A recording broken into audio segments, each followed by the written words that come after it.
Welcome to our social impact, brought to you by the Prison Scholar Fund. The PSF's mission is to provide education and employment assistance to help currently and formerly incarcerated people succeed and thrive in society, while avoiding homelessness and the revolving door of reincarceration. The PSF also advocates for reform in correctional education to increase opportunity for all. As a nonprofit, we rely on investments, volunteers, and are always looking for board members to champion our mission. Please connect with us through our website at prisonscholars.org, where you can find volunteer opportunities, make a contribution, and learn more about becoming a board member. You can also email us at info@prisonscholars.org and find us through most social media platforms at Prison Scholars. Become a patron by supporting us directly at Patreon with @PrisonScholars. We appreciate your review of this podcast through whatever platform you listen through. Without further ado, here's Dirk van Velzen, founder and CEO of the Prison Scholar Fund.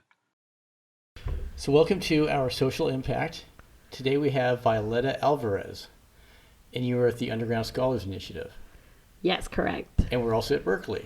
We are. We're at Stiles Hall. Isn't this the #1 public university in California? I sure hope so. And That's why I came here. Yeah. And what's Stiles Hall? Tell me about that. So Stiles Hall is this organization that the building is owned by Berkeley, but they're a nonprofit organization, and they dedicate all their programming specifically targeted to help increase the numbers of African American, Latinx, and Native American students into UC Berkeley and other UCs, but particularly Stiles Hall is, has close ties to UC Berkeley. Okay. And Underground Scholars Initiative is basically, we started having space here in Stiles Hall because they supported our initiative from the beginning.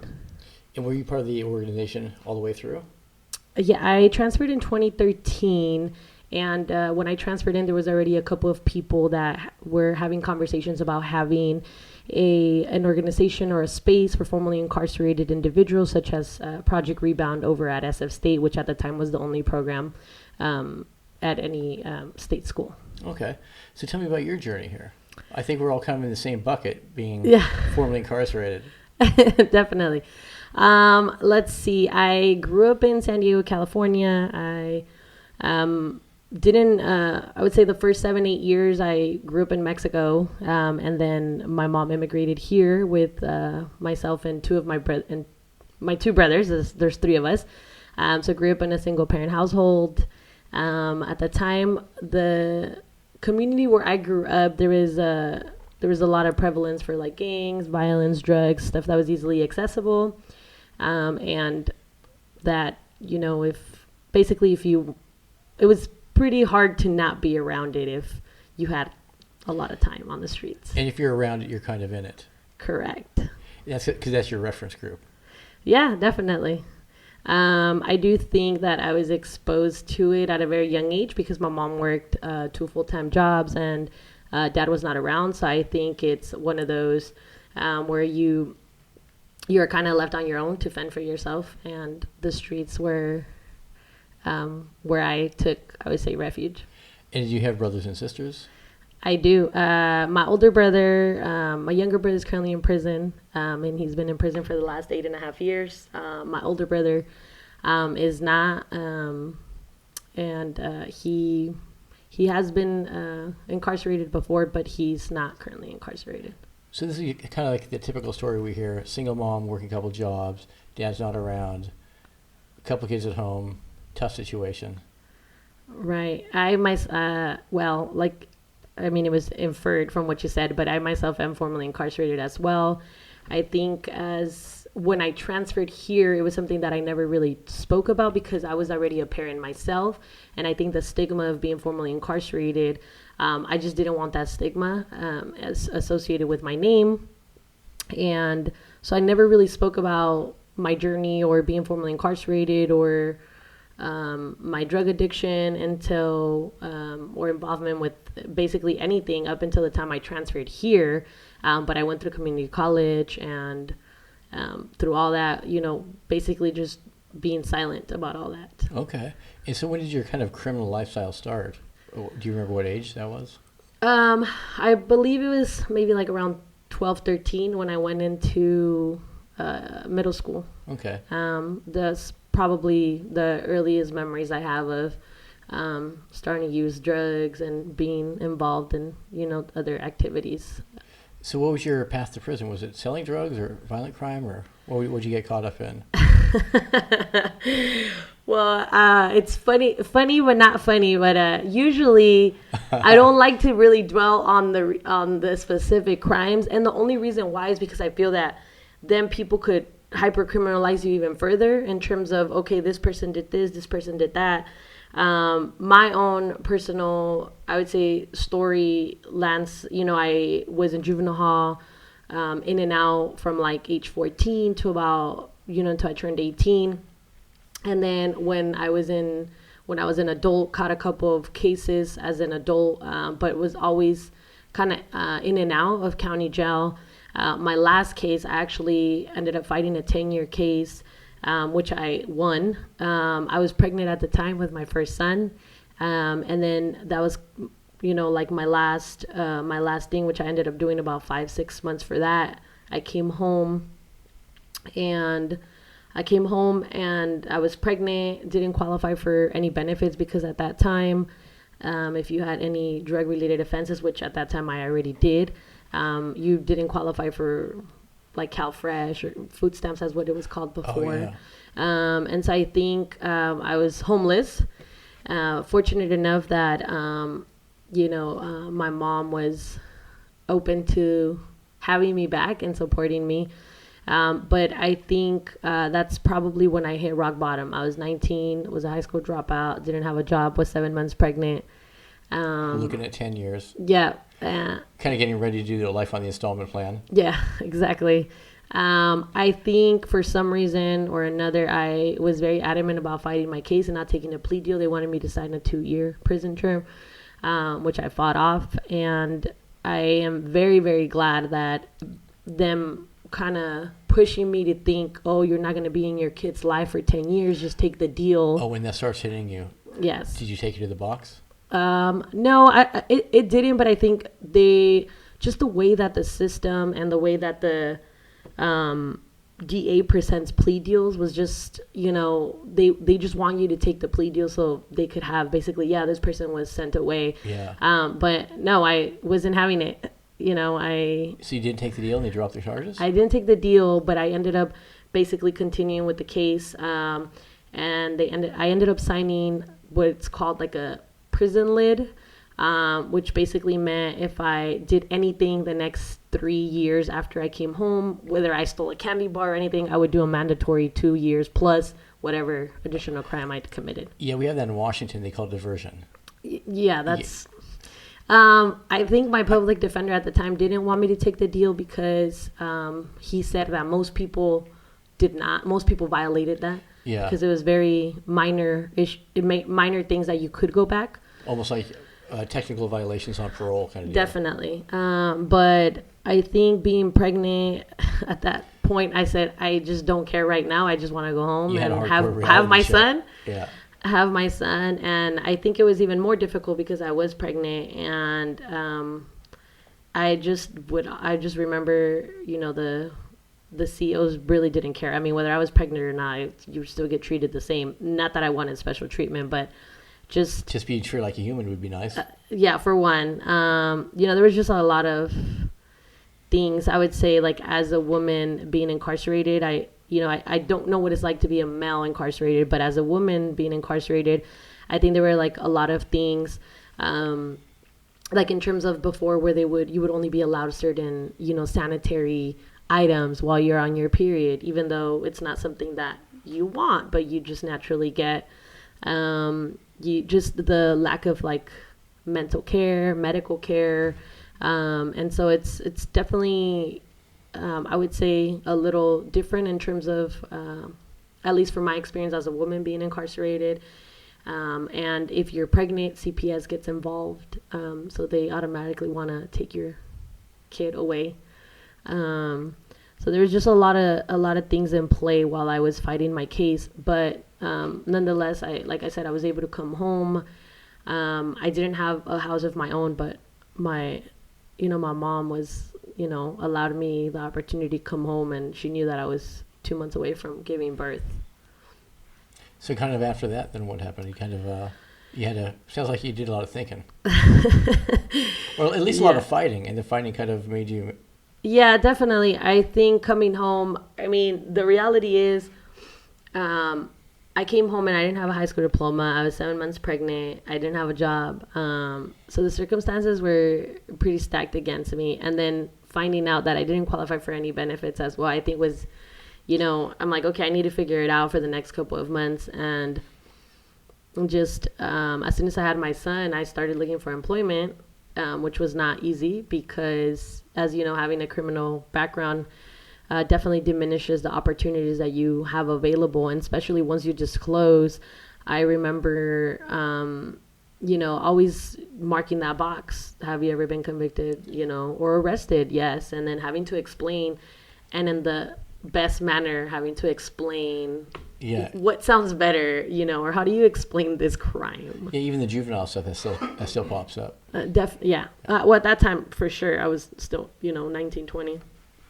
I think, but I did come home. At that time, a lot of the friends that I grew up with were already doing long prison sentences, like 10, 15 years. And some of them had already been shot and killed. Others were still heavily addicted to drugs. So just really being exposed to all that, I just wanted a different lifestyle for my son. Yeah, what part of California did you grow up in? Where was all this? San Diego. Okay. San Diego, so about 15 miles from the border. I have a lot of ties to, the other side, which is Tijuana. We're actually, my family and I are the only ones on this side. Okay. So we're very close to the border. But, having gone through that, I decided to go back to, I enrolled into an adult school, completed my high school diploma, and then started taking community college classes. And basically, I think I just wanted to get an AA to have a better opportunity at employment. But like I was saying, most people I didn't get callbacks until the reality is that I started lying.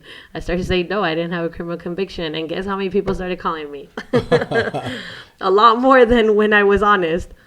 And then after you got hired, did you find out they did a background check? They didn't, because I was hired at a small kind of like mom and pop shop business, which they did not check. And though I lied on the application, I did what I had to do at the time to survive. Honestly, like, I couldn't find a job. I had to support my child and myself.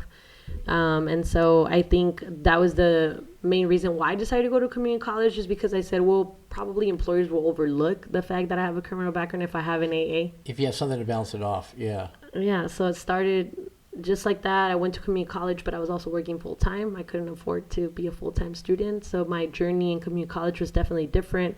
I wasn't your typical, I was there during the day. Most of my classes were at night after I finished my 8 to 5 shift at work. And I think there's just this one professor that really saw potential in me. He was a Latino professor at San Diego Community College, Professor Martinez, I remember. And he was just very kind of persistent, helped me do like a tag application to UCLA, and just was like a guide. What's a tag application? So it's basically increases your chances of getting admitted into UCLA. Not all the UCs have it, but I don't recall if it's called TAG or TAP, because it's different. I heard you guys had some kind of transfer program for undergraduates. Yeah. For like AAs to the grade schools. Yeah, so that was like, I know some schools have it. I'm not sure if Berkeley has it, but it was a TAP. I actually never imagined I'd come to Berkeley. I just had an extra fee waiver. And no way. This is your safety school? Like, why not? My school was all the time. I wanted to go to UCLA. I wanted to get away from home, but I wasn't that far. Yeah. So yeah, and I had an extra fee waiver, and people said, "Why don't you apply to Berkeley?" I'm like, "What's Berkeley?" Yeah. So people are like, "Oh, it's a really great school," and so I did, and I ended up getting into all 4 UCs that I applied to. Wow. What was your GPA at this point? I had like a 3.9. There you go. 3.9. It was pretty good. Working full-time, school at Yeah, I night. was working full time, but I think I was really driven by just wanting to leave San Diego and wanting kind of like a better opportunity. It was very hard. I think I didn't have a life for a couple years, and I definitely could not have done it without the support of my mom because she would help pick up my son from like Head Start. So then I would attend night school, like night classes, then pick him up, go home, and do all that. So you got some pretty good family support. Mostly my mom. Okay.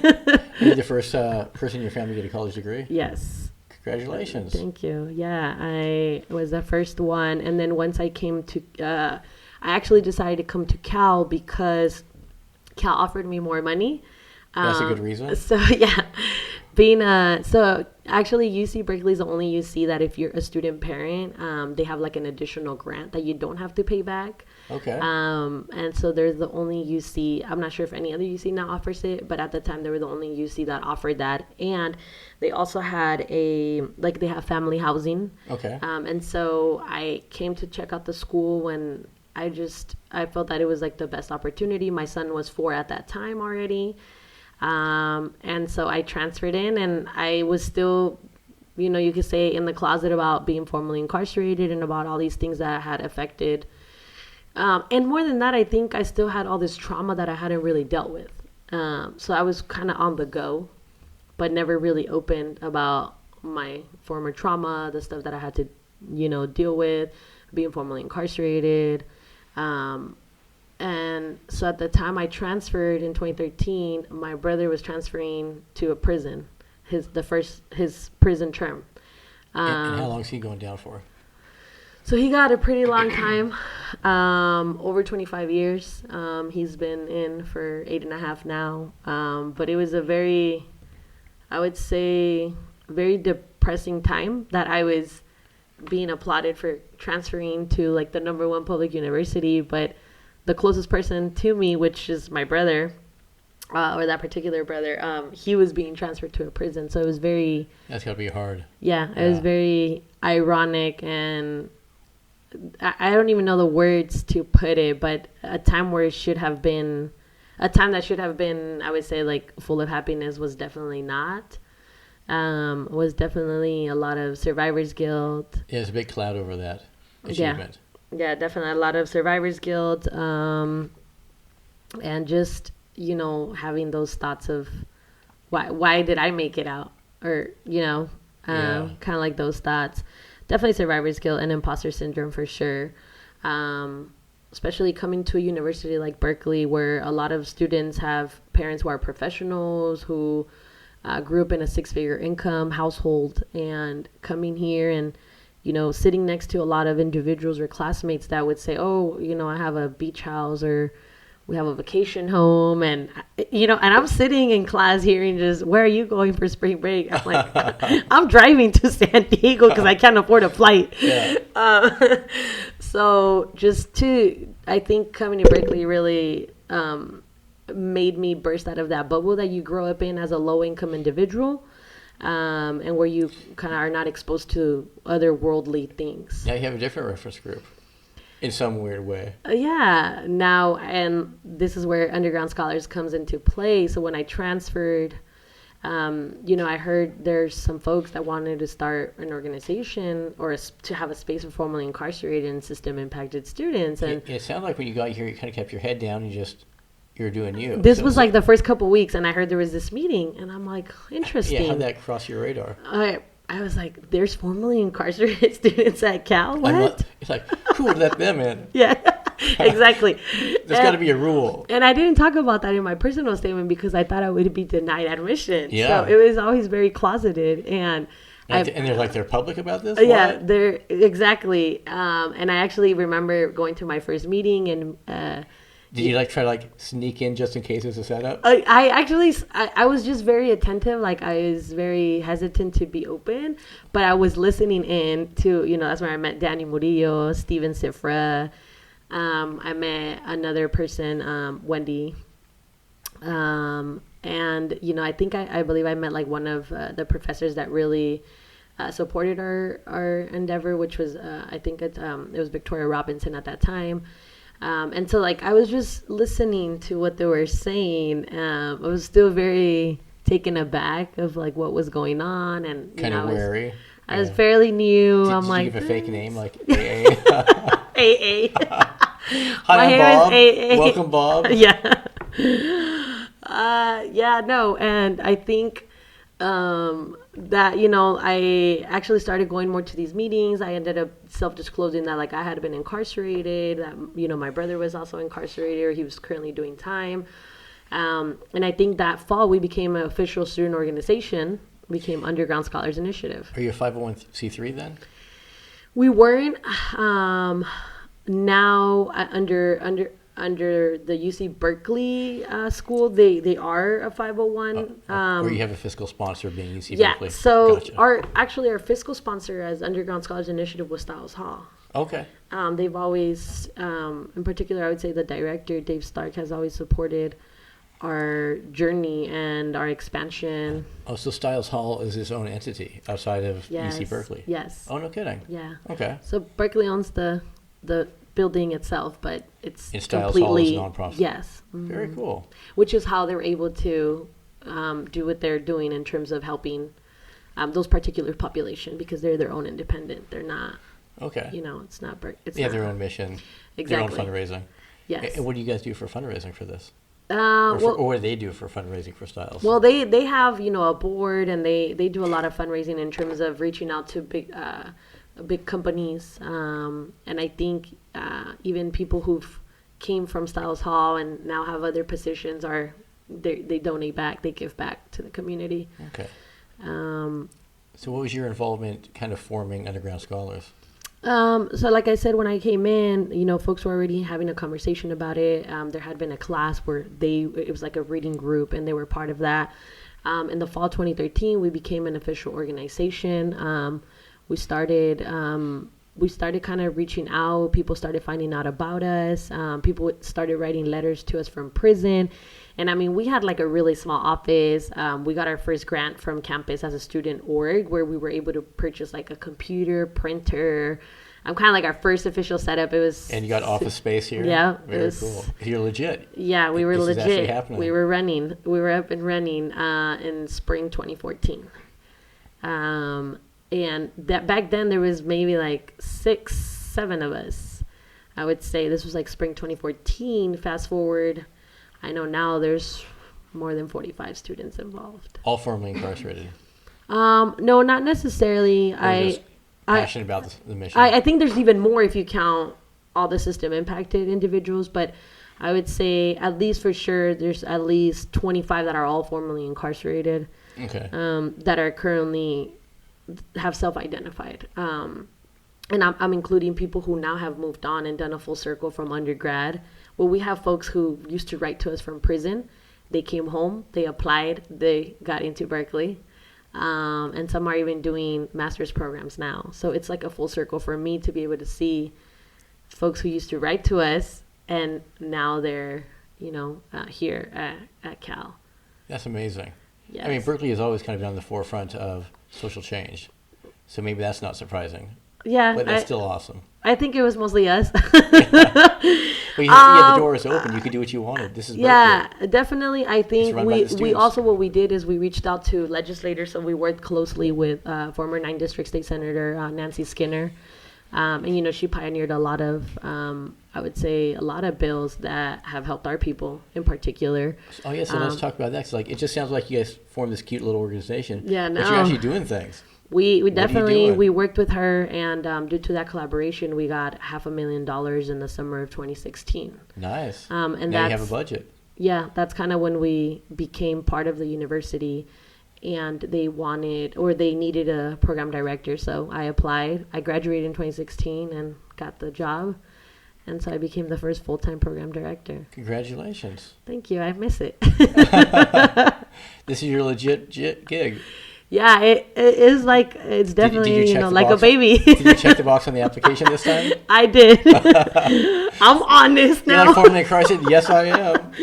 They knew. You might not have got the job otherwise. Yeah, they knew. And so these were the types of conversations we were having. We also worked on Ban the Box. So I'm not sure if you're aware, but even though the ban the box was something that was already passed in California, the UC system itself is very exempt from many California laws, because they're like their own entity. They're like their own mini government, you can say. But we worked on doing ban the box here at UC Berkeley, and so we were able to pass that successfully, where folks would not be asked about their prior convictions until they were considered a final candidate for the job. And how do they use that information? How do they use that information? Do they screen against it? Or? Well, if you're a final candidate, then at that point they're supposed to ask you. And if you are, then there are certain metrics that they use in terms of what position are you applying for, how long was your last crime, what was it for. So, of course, if you're applying for something that has to do with money and you were convicted of like embezzlement or something like that, then it might be pertinent. Yeah, probably not a good fit. Right. You're not going to be working the daycare if you're playing with the kids. Yeah. And so they do take those into consideration. We don't exactly know the numbers, but they said there's very few. I think just in general, people didn't want to apply because they had these barriers. So you were like, why am I even going to waste my time on this application? And they're going to overlook me. And that's kind of like the two parts. Like just having the box there just weighs a lot of people from applying in the first place. But then even when people know, okay, even the box isn't there, then we're going to find out later, and then. Exactly. But I think it gives you more because once you interview first, and then if you're a finalist, then they ask you about it. And so I think that gives you the opportunity to meet someone one-on-one in person, that they see the real you as opposed to just your conviction on a piece of paper. Yeah. And the reality is that many people have those subconscious biases that even if they're like, no, I would give anyone an opportunity, those come into play when there's actually research being done. Juan can touch up a little bit more about this. But there's actually research being done on how this being formally incarcerated or not affects your employment opportunities. But like I said, that was passed here at UC Berkeley, and then we worked on getting that policy across all UCs, and that was also successful. So I believe it was like in 2016, the one at Berkeley, and then in 2017, the one across all UCs. Okay. So those were some of like the policy things that we kind of were working on here, and then continuously solidified. So underground scholars, we have like three main, I would say, bucket areas: recruitment, retention, advocacy, and policy. And so for me, it was very much so about the livelihood of the program depends on having more formally incarcerated students. So I think for me as the former program director, that was one of my primary goals, to ensure that the people that needed our resources were able to get those resources. And so we actually worked with folks during the application cycle, getting folks to apply. And the two cycles that I did while I was here employed, we had an 100% success rate of students getting admitted into a UC. Okay. Not everyone into UC Berkeley, of course, but into a UC. So everybody that applied that we helped that was formerly incarcerated got into a UC. Those are good wins. Those are very good wins. Have you guys ever kind of taken the temperature with the rest of the student body? Like the people that have the beach houses, how do they feel if they know they're going to school with these ex-cons? Or do they even care being kids? I mean... Well, some people like to use ex-cons, some people like to use felons. I like to say, I say formerly incarcerated, only because I feel that when you use that ex, it's like you're still dragging. It's like if you picture yourself being incarcerated and you have chains around yourself. It's like you're still dragging that ball, it's I laugh now, but I think that a lot of people still hold on to that. Or, like the first thing that they ask is, what were you convicted of? What's your crime? And I think that's why I choose, a lot of us choose to not self-disclose, though I'm very open about, I was fortunate enough that I didn't end up in prison, and I did, juvenile hall, county jail time on multiple occasions. I think that being called, like ex-con or ex-felon, it's still kind of like it's like a negative connotation about the person that I am, and it's like X, like that used to be me, but it's still being dragged. And so we tell people, we're formerly incarcerated. Yeah, we, whatever it is that we did our time. We came home, and now we're here. And I like to tell people we were brought up, very differently, but yeah, we both ended up at the same place. Yeah, I kind of opened the door for you on that one because I actually have your underground scholars language guide. and I love it because I used to call people returning citizens. Yeah. But then you go and you kind of made the statement that, well, you're not really a returning citizen because you don't have all the rights of a citizen. Right. So you're a returning resident. Right. So formerly incarcerated is good. Returning resident, in some context. Yeah, I personally like formerly incarcerated. I've heard returning citizen. I just feel like I just don't. I'm returning to. I didn't want to leave in the first place. And so I don't know. I just don't know if that quite fits with. For me, returning is like I'm coming back to something that I wasn't wanted. Like I don't know. It's. I kind of use that for our students because we have incarcerated students, and when they come back, it's like our returning citizens. Oh, right. Meaning that makes sense. They're literally returning. Right. But of course, once they're actually home, then they're just formerly incarcerated. Exactly, and that makes sense. And I think at least on our campus, we've been very good about training that language and getting other professors to adopt that language where you want to be open to your students. And also, I think being open, it just puts it at the forefront where everybody is like, oh, they are formerly incarcerated students here on our campus. And that kind of sets the tone that why shouldn't we be here? And it kind of sets, if a professor says it in front of all their students, then I think it definitely sets a tone that we are here, we're being given like our place. We're not being dehumanized by being called, ex-felons or whatever other term people want to use, criminal. So I think, that language guide, like you mentioned, it's a very good thing. I don't think I'd be where I'm at if it wasn't for my underground scholars family, at least like the people that were there for me, supported me. And then, we, like I said, was kind of like our baby. Yeah, that's a really great definition. It's like, this is your family now. Yeah. You found your tribe. Yeah, definitely. Berkeley's your tribe in one way, but this is like your tight group. But this is like, my legit tribe. Your legit tribe. And so, after I left from being the director, I actually felt like I still needed to pursue additional studies. And so I applied to law school, and now I'm in law school. It's my second year. Where'd you go? In law school. I'm currently at UC Hastings Law School. Nice. Yeah. Congratulations. Thank you. And when I transferred, somebody said, don't talk about you being formerly incarcerated in law school because employees are going to hear and it's going to be negative and students are going to use that against you. That's not you. Yeah, I took it with a grain of salt. And I'm like, it'll come up. Yeah, and, I'll have to eventually. Yeah. And I think now I would say I've disclosed it a few times. I actually won this award. I think it was last Thursday, and you won an award last Thursday. It was a scholarship award, and it was the first time I disclosed in front of over 100 judges and attorneys. Wow.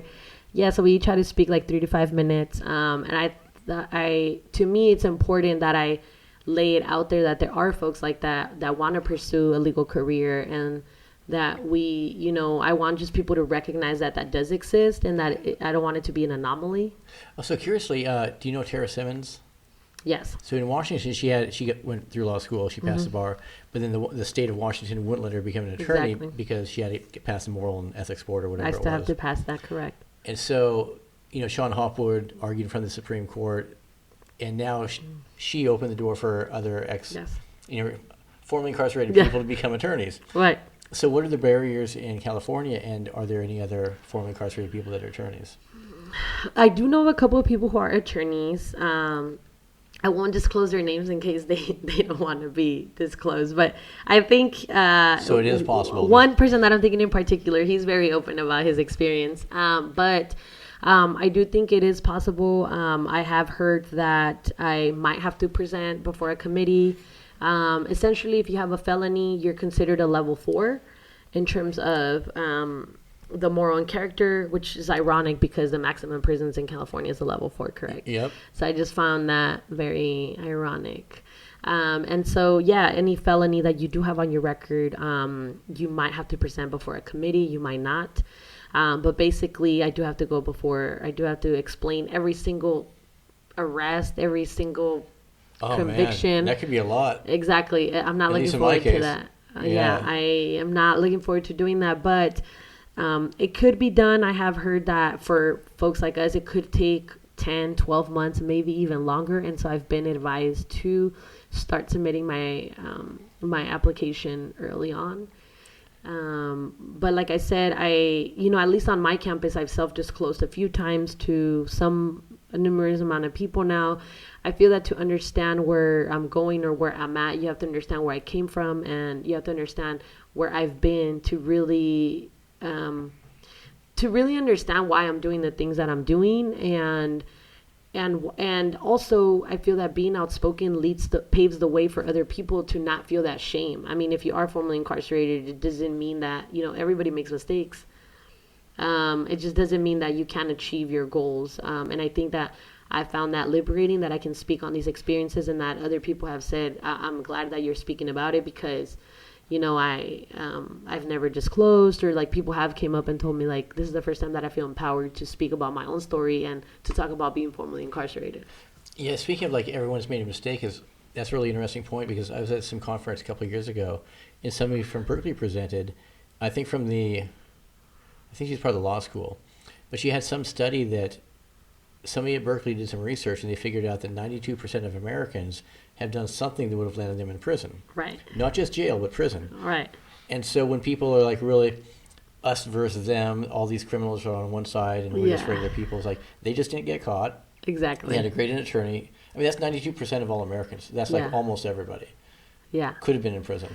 I think what you mentioned is a good point. One, they weren't caught, right? But the second most important thing, which is one of the reasons why I pursued a legal career as well, is that many of the times that I was being represented or had like a public defender, which many of us called public pretenders, including me. Yeah. Or dump trucks. Yeah. And I say that because it was like you were just a number, and it's like, here, you need to take this plea deal. It's what's best for you. And it's like, terrible. I fought my public defender more than I fought the prosecutor. Exactly. I'm like, no, I don't want to take this deal. I think I went through 3 of them. You're out of here. Like, one guy showed up. He didn't even have a pen. He had to borrow a notepad from the cops. I was like, oh, you fucking kidding me? Yeah, no, you're fired. Yeah. Judge, I want a new lawyer. But this is, it's funny now that I'm speaking to you, but if you recall being in that situation and feeling like, excuse my language, but what the fuck? Yeah. Like, and then you see the people who are able to afford an attorney. And you're the guy that's going to get me some kind of justice. Yeah, no. It's like you get as much justice as you can afford. Right. And I couldn't afford any, so. Exactly. And I think a lot of public defenders are good attorneys. It's just many of them are overloaded with work. They're not allowed the proper amount of hours per case that a private attorney could afford you, that a private attorney is going to look into your case thoroughly. They're going to really advocate for you.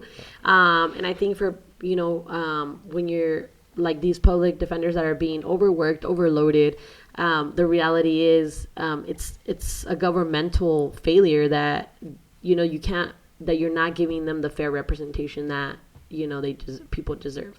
Yeah, like even in California, I had I didn't want to call him public pretender because he was actually good, because like in Washington I had the terrible ones. Right. But in California my crime was kind of infamous in Santa Barbara. So I got like a private attorney that like he did like some pro bono work. So I don't know, like I'm sure he got paid somehow. Yeah. But exactly. I actually had a decent attorney. So yeah, he didn't get me off, but I didn't get still totally railroaded. Well, that's what I mean. Like there are, and I've met many now that I'm in law school, many great public defenders, but at least it was, I don't know. I do know that it also varies per city in terms of what their caseload looks like for a public defender, how many cases they're taking at one time. Also in terms of like resources, you got to think if you're fighting your case and you want to take it to trial, as a public defender, the city has to approve a cost for experts, just the numerous things if you go to trial, versus if you have the money, you hire a private attorney. If you have the money, you're going to hire the expert, you're going to hire the second expert, the third expert, a forensic, And everyone knows experts are like, you You pay for the opinion. Exactly. And so I think that these are like very important things that I had to deal with, and that, you know, one of the main reasons why I decided to be in the legal field and pursue a law degree, because, you know, the knowledge of being an attorney and being able to practice is something that no one can take from you. But as a formerly incarcerated, I think it's a very empowering thing to be able to be like, actually, I know the law, and that's not what it says. And, you know, and I think, you know, it's as a personal thing as well, you know, being able to go from high school dropout, formerly incarcerated, to being an attorney, which is uncommon, but I think it's uncommon because we're not rendered the proper resources and support to be able to make that transition. But as proof, as many underground scholars have, you know, proven, that with the right support and resources and the right people and mentors, femtors to be there for you, that you are able to make that transition to not just thrive, but be successful and continue on to grad school. Yeah, isn't it kind of funny how, you know, on one context you say, oh, you're committing all these crimes when you're young, you're never going to amount to anything. Right. Or something could happen. I want to tell that to all the cops that told me that once. Yeah. I really do. Once I get that law degree. Yeah, people are really resilient. They're plastic. They're just going to bounce back, and whatever opportunity is open, they might chase it. I think I always tell people, when you walked out of your house, what did you see? And that's something that because people, you know, I don't like it when people say we all have the same opportunities. Because when people say that, it diminishes the government's role. It diminishes the society's role in providing not equal but equitable resources to everyone.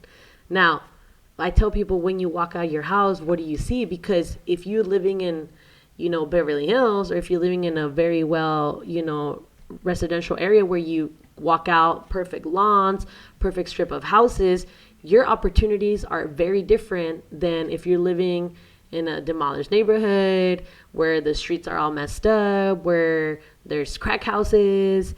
And the reality is that you don't have the same opportunities. And sometimes as young individuals, we do what's best for us within the circumstances that we find ourselves in. And whether that's crime, whether that's drugs, whatever it may be, it's because it's what we were exposed to and what's, you know, around us. Correct. And that's a really good point. A different guy I podcasted a couple of days ago, he was a transfer student and he got into Stanford. Yeah, that's awesome. And as a transfer student getting to Stanford, apparently out of a pool of 3,000 people, only 24 got in. And so he had a funny story, because when he checked the email on his computer and he clicked on it, he just freaked the fuck out. He threw the computer across the room. Yeah. He had a total meltdown. But then he still kind of didn't believe it. And then the actual dean from the school called him. Called the dean of the school. That's impressive. And called him and said, hey, I'm your mentor. So he was in. And he kind of asked, he goes, hey, I didn't have the, you know, like, how did I get in, basically? Right. And the point was, he didn't have a 1,600 SAT. You know, his GPA wasn't off the charts. And the admissions committee looked at it like, if you have a 1,600 GPA and 1,600 SAT and like a 4-point GPA, you're probably a rich kid with tutors. You never have to work another job. You can do all of these things with all the support mechanism. Right. Or if you're working a couple of jobs and you're doing this all on your own, they want to see that you can do the best with what you got. And that's a really cool way to look at it. Right. I think, not to bash Stanford, but it's a decent school. It's a decent school. I think a lot of our students don't end up applying to Stanford because even as a transfer student, the SAT score is a requirement. And a lot of our students dropped out of high school at a young age or didn't get like a formal high school education. And so they don't have the SAT scores. And to apply, you would have to like go to a testing site and actually take the SAT to be able to apply. Oh, gotcha. So I think a lot. What's their cutoff?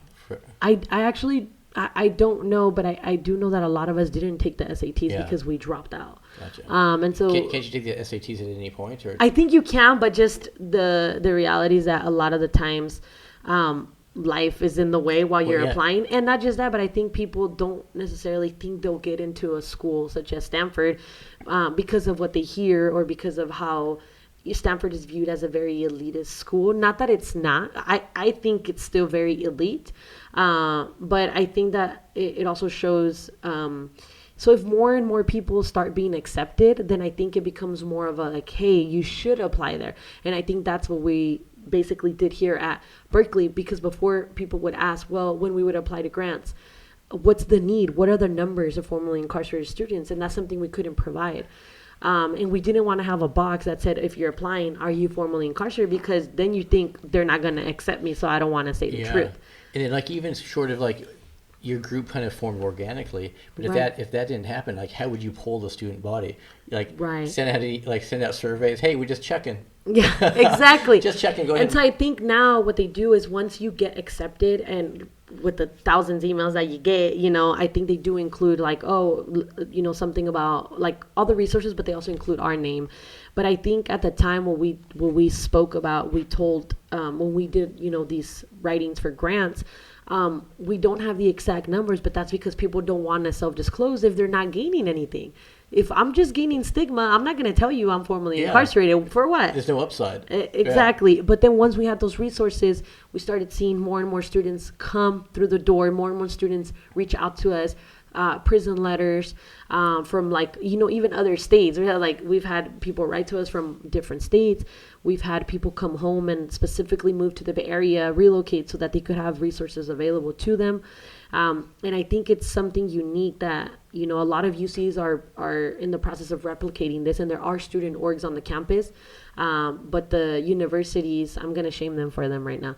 I'm going to shame them for this. The universities still have to kind of say, yes, we want this as part of our institutionalized as part of our campus. And I think that, like I said, I think because we definitely push for it as students, as like a grassroots organization, but we also recruited, the support of faculty members and other community members that had our back. We, we're close to Sacramento where we were able to go and work with legislators or like reach out. And so I think and also being in the Bay Area, I do find it that is a lot more progressive than other areas. So that definitely had, a play into everything. Well, it sounds like you're going to be a powerhouse. Berkeley Law School, you're opening up opportunity. Well, that's what we're aiming to do, right? So if you had a magic wand and you could just like make everything perfect, what would that look like? The abolition of prisons, for sure. Okay. That'd be one. No prisons at all? No prisons. What would that look like?